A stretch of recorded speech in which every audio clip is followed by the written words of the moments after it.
Welcome to the Real Estate Show on KMED. June 11th is our date. Pete Belcastro and Joe Brett, the real estate guys, with you. We're both real estate brokers with John L. Scott in Southern Oregon, and we get together with you once a week here on KMED to talk about all sorts of real estate related issues and topics and things like that. We've been doing it for almost 7 years, Joe and I, and we thank you for being with us. And we tell everybody, our listeners are the smartest real estate consumers around. They know what's going on in this market. They have been prepared for this, haven't they? They really have. But we need to be on our toes because we're following a tough act because our good friends Garth and Rosemary Harrington were in for Bill Meyer on Thursday and Friday. Oh, this week, yeah? They've set the bar pretty high, I'm sure, by the time they got done with their business. There's a lot of water under that bridge with Garth and Rosemary. Well, they got some stories to share. Kind of thing. Well, anyway, today here on the Real Estate Show, we got a Market Watch show for you. We're going to update you on really what's going on in the real estate market around Jackson and Josephine County. And who better to share that information with us than real estate broker Joe Heim, who's in the house today. And Joe, welcome to the show. You got to talk right into that thing there. All right. Thank you. Nice to have you here. Thank you. So we talk about, everybody asks the question, how's the real estate market? What's going on? And of course, it's different for buyers and sellers and renters and investors. We know that. But how are you doing? What are you seeing in this market right now? It is busy. It is really busy.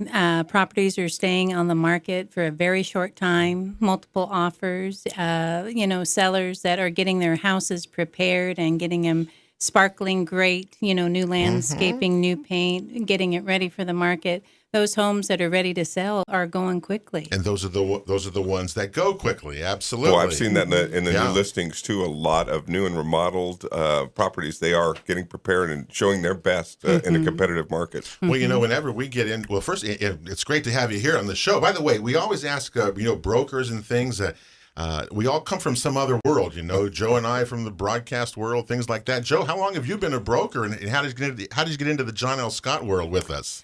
I started out teaching, actually, and working in child development from 1994. Wow. Okay. I got into real estate in 2001, and this is my 15th year. Mm-hmm. I taught school in Japan. I taught school in Alaska. We came back down to Oregon in the year 2000, and it's been great down here. We're really glad to be back to the valley here. Coming from education, organizing people, multitasking, helping people get prepared and ready to go. It was a good transition from education into real estate. There's quite a few teachers in our office and that have come from that career into this career. Yeah, see, we have not talked about. In fact, I think you're the first teachers who've been on the show with us. Well, makes perfect sense, though, because there's a lot of hand-holding. Right. And a lot of I was going to say, what are the as you go through a deal? Yeah, what are the similarities between teaching and real estate? And I can see there are a lot there. Yes. Those are some good analogies. And organizing, making a plan, having a strategy to market, and making sure that you're organized in that plan and carrying it out. Yeah. And helping. That's the main thing, is helping people. And meeting some great people along the way, which is really a lot of the fun around it as well. Well, we talk about those 3-month increments on statistics, which I suppose statistics, we can talk about what you think is going on, and et cetera, but the statistics, I've always been told, never lie, right? They always paint the picture. You can interpret them the way you want, but they tell the story. And here from, March, April, and May traditionally have been the 3 busiest real estate months of the year. Yes. We know that. And what was it like this year? Well, let me just give you some examples here, and then you guys comment on them. This is May now. Just looking for May of this last year versus May of 2015. All right? Pending sales were up 33% from a year ago. All right? That tells you something there. New listings, something that we've been talking about, and we've been hearing in our John L. Scott meetings about, the importance of new listings to keep up because they're being sold faster than they're being created. They're up, overall new listings, though, are up less than 1% from a year ago. Mm-hmm. So you see that? Doesn't that tell that gap? You've got pending sales up 33% and new listings up less than 1%. That took place just in May. Mm-hmm. Ooh. Inventory shortage? Inventory shortage, people do want to put their money in great investments if the market's volatile. An asset like a duplex or a home, this is a great asset that is a tangible asset. Mm-hmm. Yeah, no, absolutely. And certainly I'm going to invest. What are you going to invest in, the stock market? No thanks. It's so interesting as people talk about that. I get into these discussions, and I'm really convinced that at least real estate is something tangible. Because look at all the losses that people in our foundations took, during that recession period. And at least in real estate, it's come back faster than that has. Right. Anyway, things like that. Back to those stats again. I want your comments on this. Is again Jackson County in May. We're comparing months of May. Average days on the market, okay? They're down 16%, which would seem like it reflects the low inventory and the impending sale increase, right? 42 days is the average in Jackson County overall. That differs, from place to place, ranges from 84 days in West Medford to 32 in Ashland. 4 days in White City. White City still sells what it puts out, doesn't it? White City also has a lot of new construction out there. White City, Eagle Point, townhomes, zero lot lines. A lot of those do go quickly, and those are in that first-time home buyer price range. Exactly, and there's a dearth of inventory for our first-time home buyers outside of that, and I've watched that 27th and 29th Street out there in White City and the Eagle Point developments just spring up. And they're really great neighborhoods. I mean, there's a real hope for first-time home buyers out there, and you'll land in a really good place. And there is still quite a demand for first-time home buyers and that are out there, and they're age-wise, and it's all across all age groups. Our median price has only gone up in the last year as well, which has priced more properties out of the range of our first-time home buyers. In watching the stats over the years of our show, what is the percentage that the seller finally gets? When you sell the house, your list price is this, and what is the actual selling price? Remember that? And they've been hovering in the anyway, low to mid 90s, for most of the time. What's interesting about this last month, I'm going to tell you, is that the original price versus selling price is the sellers are getting 97.5% of their list price. That's the highest I've ever seen it. Oh yeah, in multiple offer situations, a lot of people are going over full price, especially from that 150 to 250 price range. Joe, we're talking with Joe Heim from John L. Scott Day on our Market Watch show on the real estate show. What do you advise clients? I know Joe just was involved in a multiple offer thing, and I've heard of. I mean, I'm not. Thank goodness, have been involved in these multiple offers. How are you advising clients, whether you're buying or selling, when you get into these situations? I mean, what do you do? Because it's really frustrating for so many people when you get into that. What I have had people do in the past is attach a letter talking about themselves as a buyer. How they are desirable, how they've been working in the valley, what they do for a living, if they have kids. And having that personal note does help with an offer. Okay. But also coming in on pricing, if we were 5% under and you could come in 5% under on a price, it's not that market anymore, especially in that lower price range. People are coming in at full price. And it is their comfort level. If they're locked in on a 3.75 interest rate, that does give them some flexibility on pricing. But, if there is a personal contact, most sellers love that personal contact, that note and knowing who the buyer is. Because many of those offers are going to boil down to a bottom line that's pretty darn close. Right. In the amount of dollars that you're going to net. So that could really sway. I could see how that could sway the confidence of the seller to choose a buyer in that scenario. That's right. Some people are very leery about getting into multiple offer things because you're going to start bidding prices up. Is that a fair way to say that? And how do you go about that sometimes, Joe? Do you go over price? I mean, people are willing to get, pay more than the actual price. Is that what you're seeing? I am seeing that. On the last two listings I've had, both have been over the list price. And for appraising out, that is our main question if things are going to appraise. If it is ridiculously high, it is tougher on the appraisal. But if people are coming in with comps in that same neighborhood or that area where a lot of them have gone over price. A lot of them, if you're right in that price per square foot where it's going to be a good comparable, it helps to know the comps in that neighborhood. If the homes are all, remodeled or having some new upgrades to them, it's easier to prove that comp on a house that you have $10,000 over the list price. It's easier to prove those items on there. Yeah. Yeah, it is. Tough, it's isn't it? happening. If you have multiple offers and if there are two of them that are overpriced, saying to the appraiser, look, we had 2 that have been, 10,000 over the list price. It does help to communicate that also, that not all of them were just at the sales price, but few of them are over sales price. We're seeing that a lot in that lower price range. Well, in that lower price range you're talking about, one of the nice things that Barb Brown in our John L. Scott office does is she prepares an inventory list of available homes by price range. And if you look in that 0 to basically 350,000 range, it's less than a month inventory across the county. I know it varies by community, but across the county, it's less than a month inventory. You go above 350 to 500,000 and immediately jumps up like double or triples that. But the lower prices, and that's where most people are, can afford and can buy and can get mortgages. It's what first-time home buyers are. It's really, it's almost creating like the rental market, isn't it, Joe? Where it's just you can't find it, and when you do, you're in a line, and that's difficult. That's a very difficult situation. It's competitive. So the key to it is you got to be ready. Is that what you tell? You got to be ready to play the game. Be ready and know the neighborhood. If you say to your client, look, this is not going to appraise at this price, but it's going to appraise here, and know all the comparables in that neighborhood, it's going to help.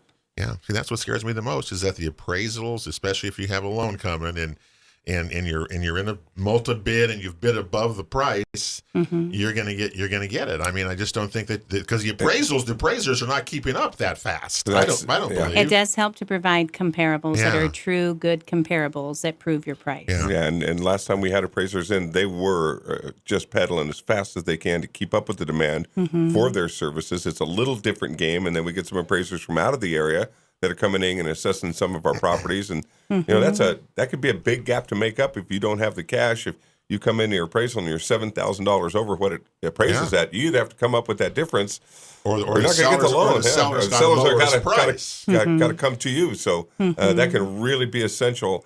And to the appraiser's credit, the demands and the push on the market are moving pretty fast right now, and they seem to be doing a pretty decent job to keep up with even those comps over list price that they've got to refer to is a really important benchmark of the recent market activity. Yeah. And another thing I think people need to keep in mind, I was talking with a lender friend of mine earlier in the week, and they said they ordered an appraisal. They can't get to it until July the 17th. And I fell over. I go, that's like 5-6 weeks away. Are you kidding me?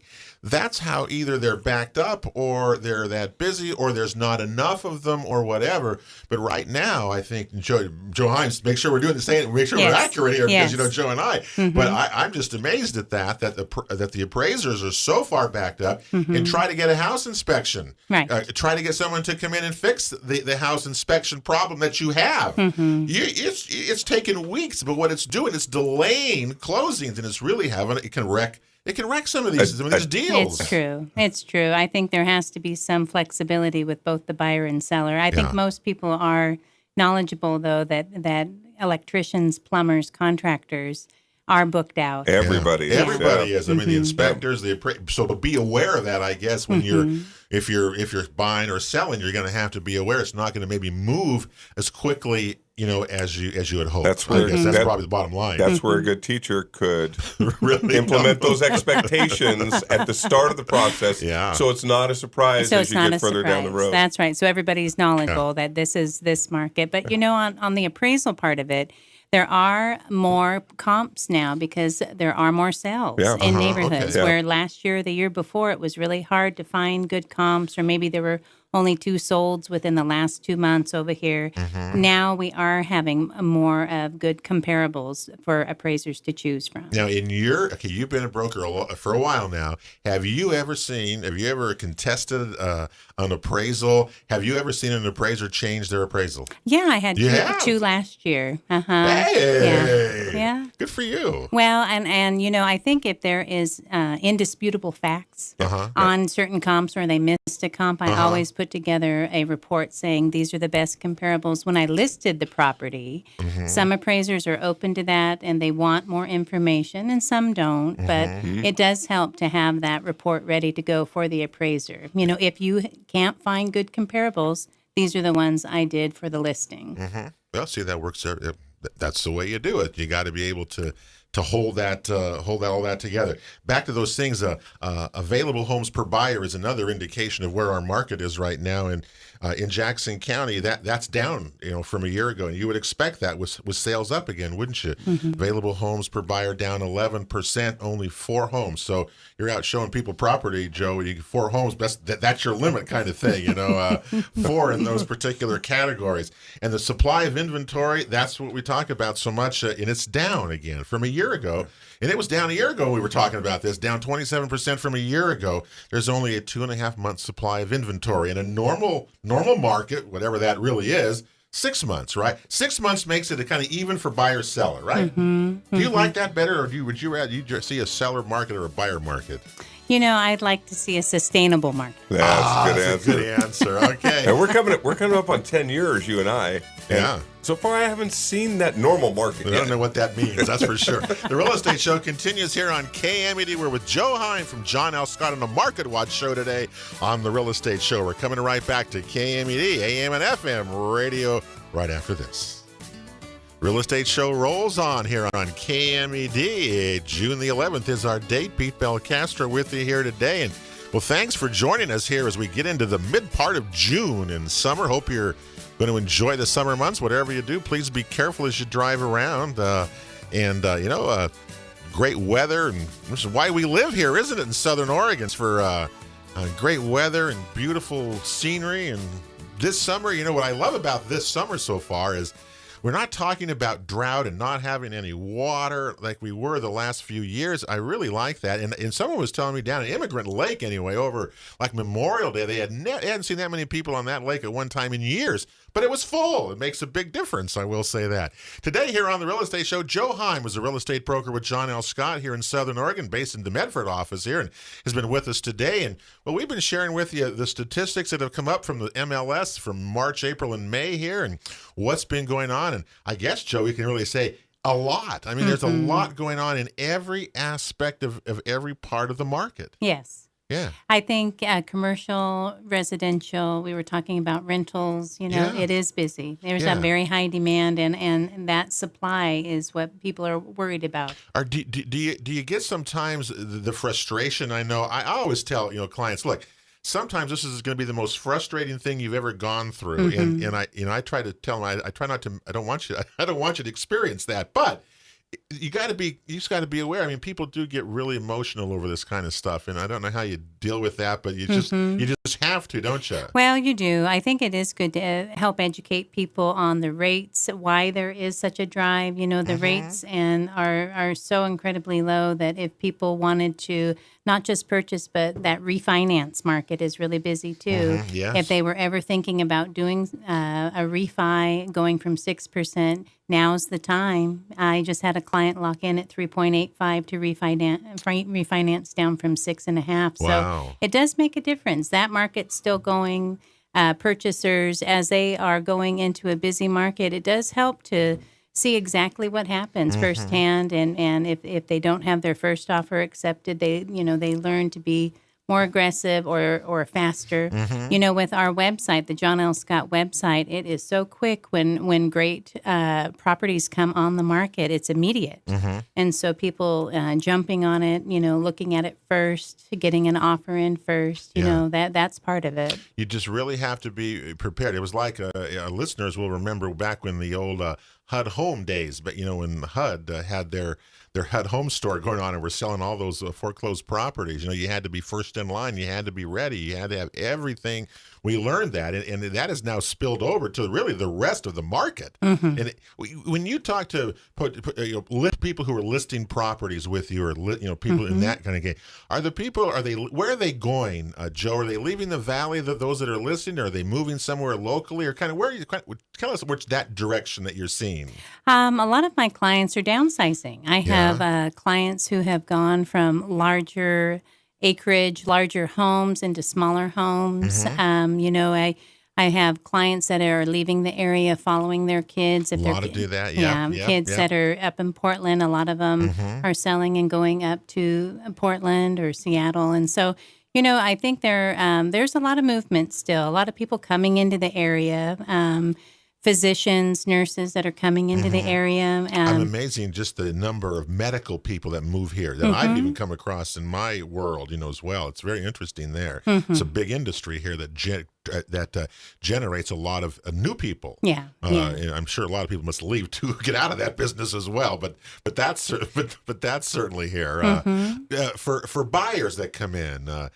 Is there people coming here to retire? I mean, we're talking about a lot of the baby boomers, is what we're talking about here, which are people my age and stuff, who are downsizing, absolutely, who can't live in their homes anymore, need to change, need to move, and there's a lot of us. Well, and, I have a client who, he put it best. He is downsizing from a large property, larger mortgage, smaller property, smaller house as a hedge against inflation. Yeah. And, that is on a lot of people's minds. Do it now, capture the great interest rate, right. And be wise about it. It's about planning for your future, which is what you should be doing. Buyers coming into the Valley, boy, I mean, they're from a lot of boomers retiring from California. That is really going to drive a lot of our market, isn't it, for a number of years, I think. Absolutely. Yeah, this is a great place to retire, and I think that the services are here, medical services are here, desirable neighborhoods, and beautiful homes. And so I think it's going to be that way for a long time. Well, when Lennox Scott was down a little while ago in Medford, the owner of the company, he was saying that he thought that the West Coast real estate market was going to continue on for about 15 years like this because of the pressure from Asia.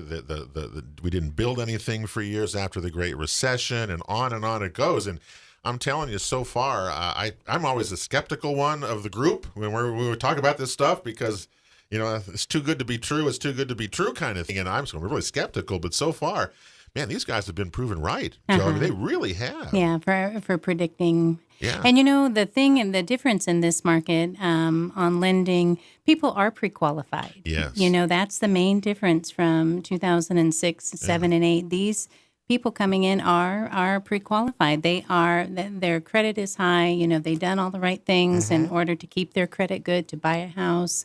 And so I think the purchasers now are, the subprime lending and all those. They're much more stable in buyers than they were in 2005, 6, 7, and that kind of thing. Right. Boy, you're really right about that. It's one thing we've learned is the lending has.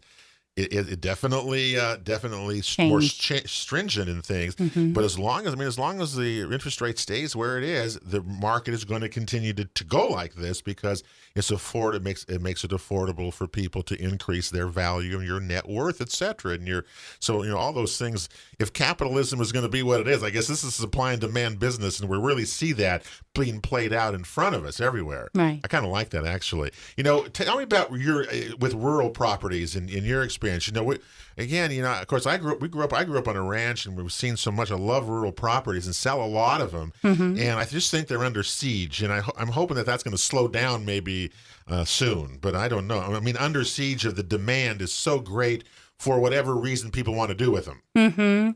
I think that there is a high demand. People are still coming up here for view properties, for EFU zoned properties, people that want them for agricultural uses or ranching, horses and that kind of a thing. But, I think for the view property, especially around Medford, Jacksonville, having that fabulous view, that's a big dream for a lot of people moving into the area. They want the views, and they're willing to pay for those views, aren't they, as well? Right. Yeah, I don't blame them. If you got that thing and you've waited to do that, it makes a lot of sense.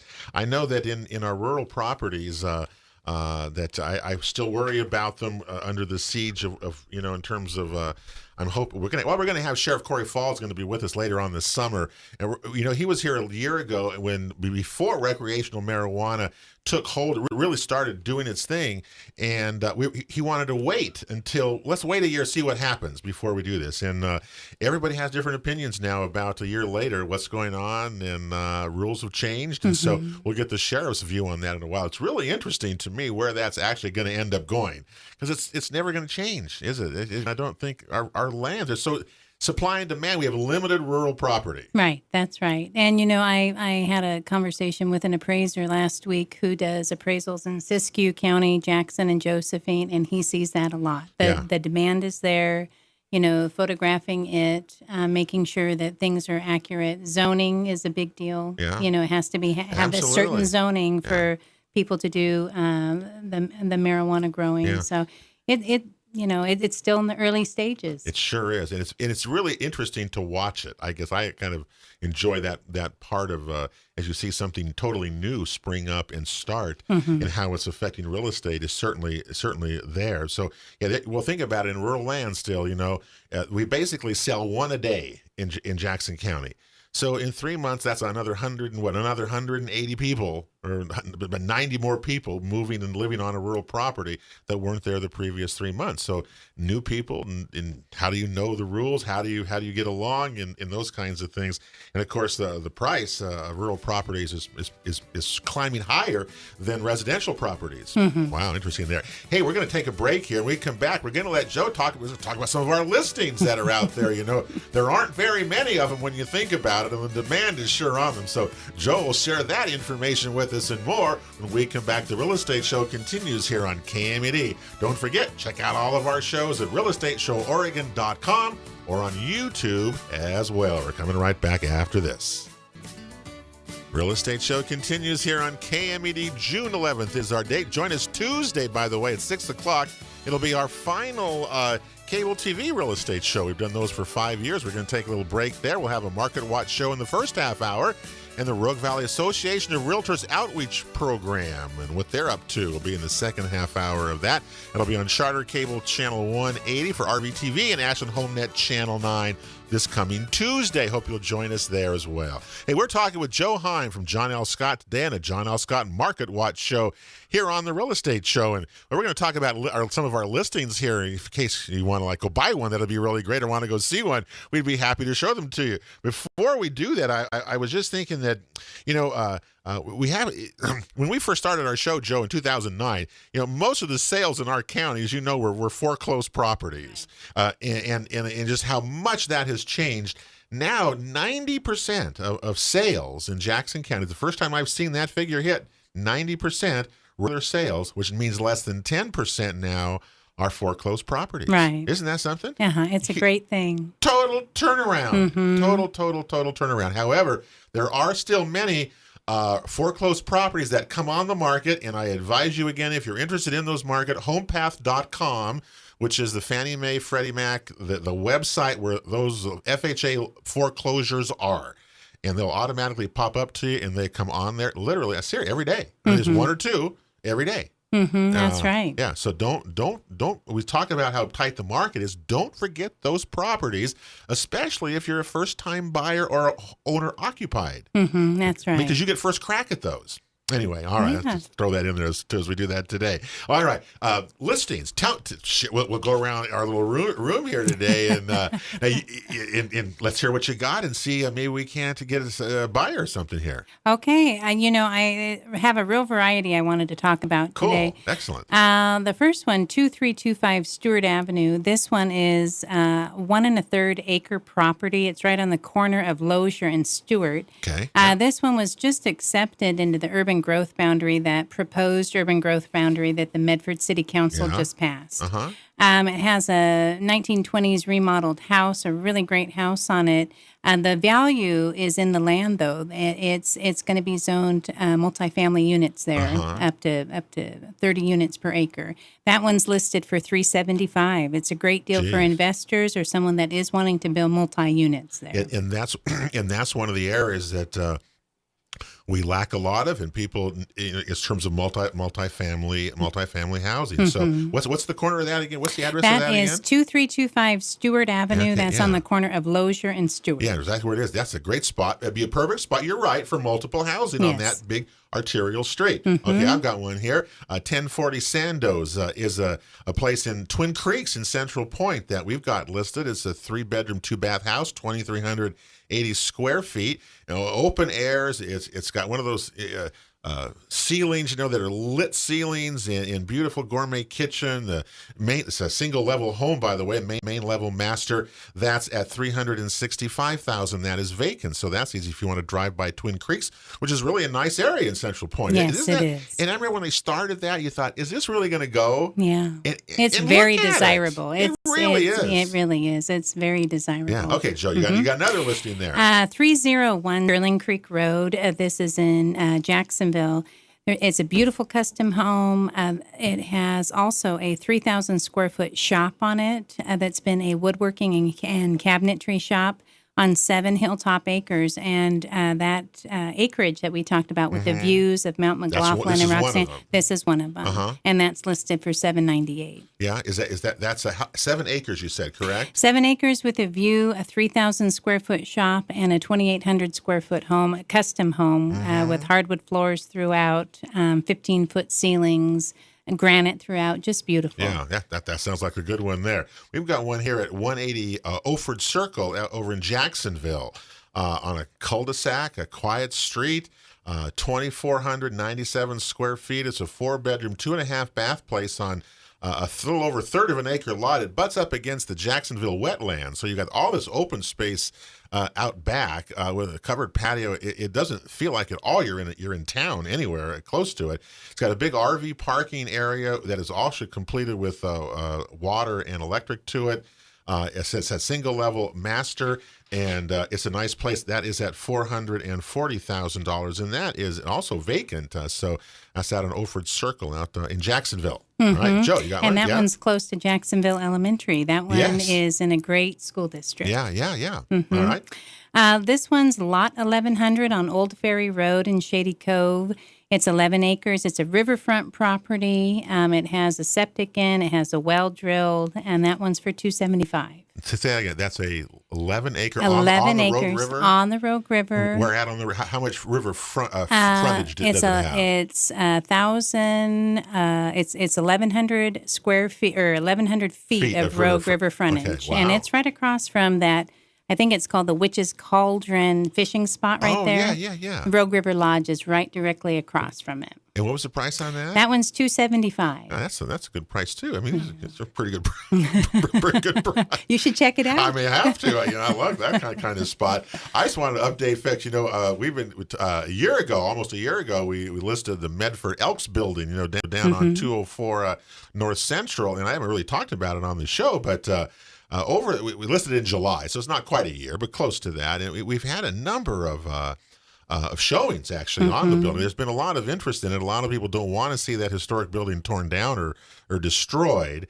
Although, it's still on them. There's been quite a bit of interest in it right now. So maybe I'm keeping my fingers crossed that one of the parties that are looking at it, they see some great value. But it's such a big project, It is, but the architectural details of that building are fabulous. Yeah. And whoever buys it, like they say, the easy part is buying it. It's what comes next. But hopefully the city of Medford is going to work with whoever does get it to help them be able to develop it over time in some variances and things like that you're going to need in those kind of properties in order to save them and preserve them, and hopefully that will happen. So perhaps like what they did with the Holly Theater. Maybe. Yeah, the Criterion Theater. I mean, we can save old buildings. Because it make them beautiful again. And so I kind of like that. Anyway, you got anything else before we get out of time here? We're almost out of time. I'm sorry. One more lot in Eagle Point on Waverly Way. It's a 1/4-acre lot in a great neighborhood of new homes in Eagle Point. For $75,000. Yeah. And I just wanted to do a shout out to my Aunt Pat, who I know is listening. And thanks for listening, Aunt Pat. And Grandma listens too. And Grandma too. Yeah. Well, we got to say hi to Grandma because we like it when people listen to us. That's really good right. Out of that. How can someone get a hold of you, Joe Heim, if they want to talk to you, contact you? My cell number is 541-944-8353, and I am helpful with questions. You can Google her too, and you'll find her. Joe Heim. She's at John L. Scott in Medford. Okay, thanks for being with us. We got to go. That'll do it for the Real Estate Show today on KMED. For Pete and Joe, hey, have a great week, everybody, and God bless. We'll talk to you next Saturday right back here at KMED.